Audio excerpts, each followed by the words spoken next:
Hi, friends out there. It's your old pal DJ Buddy checking in to comment on the passing of the legendary rock star, heavy metal star, TV star, Ozzy Osbourne. Regardless of where you stand on Ozzy, there is no question that he and Black Sabbath and he as a solo performer had massive influence on the sound of hard rock and heavy metal going forward. A career that spanned basically from about 1968 in Birmingham right up until the present day. There are people still playing rock music that cite them as a major influence. They helped define the genre of heavy metal. People could argue that there are other influences, and that's not what I'm here to talk about. But it says here that Ozzy Osbourne has died surrounded by love at the age of 76. The Black Sabbath frontman had performed from a throne on stage at Villa Park less than 3 weeks ago in Birmingham. He was with his family when he passed and was surrounded by love, and they asked for a respect of their privacy. Now,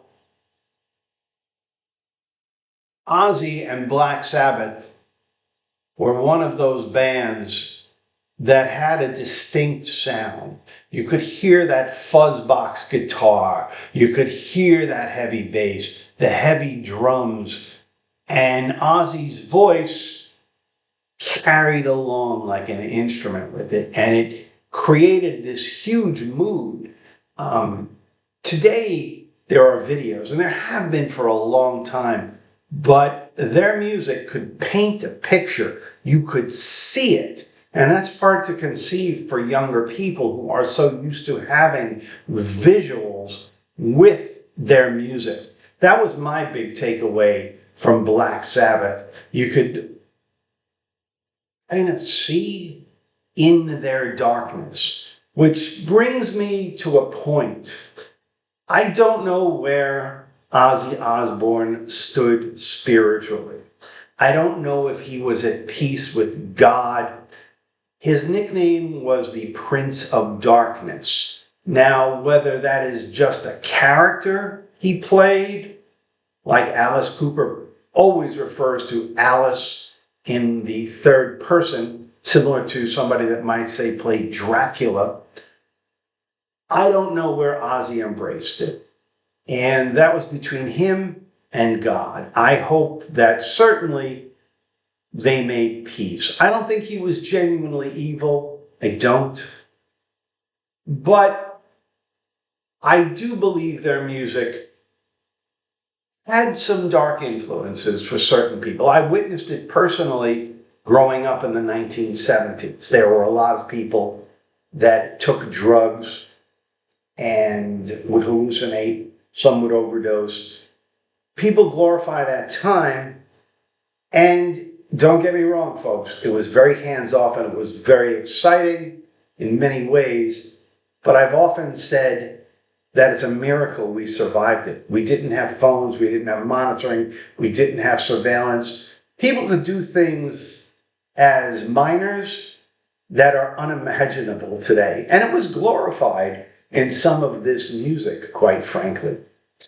But that said, my own personal experience also with Black Sabbath was seeing them as my first headliner at Madison Square Garden in New York City in December of 1976. Ted Nugent opened that show, by the way.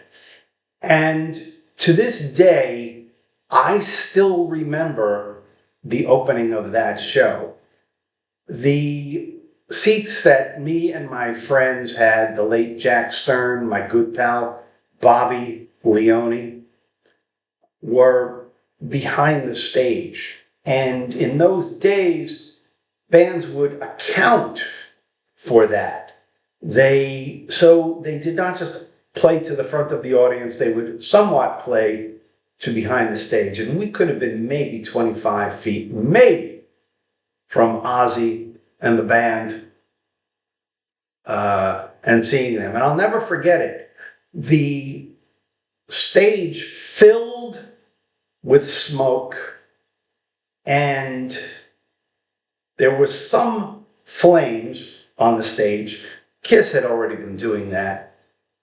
But up out of the ground, coming up from the stage on a riser, there was a cross, and there was Ozzy up there.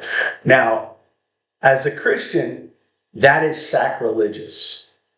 However, as a 15-year-old, high on God knows what, it was quite something to witness. To this day, I have spiritual conflict with that, okay? I can't say I didn't enjoy it. A guilty pleasure. Over the years, rock music became even more commercialized and softened. I'm sure somewhere there must be an Ozzy Osbourne cuddle toy. But that's the way it was. Ozzy was one of the great rockers, no question about it. I know I appreciate his place and space in rock history, and may he rest in peace, and the music will live on. Time marches on. That's all I have to say. Hope you enjoyed this video. Please like and subscribe if you are inclined to. It's your old pal, DJ Buddy. Thank you.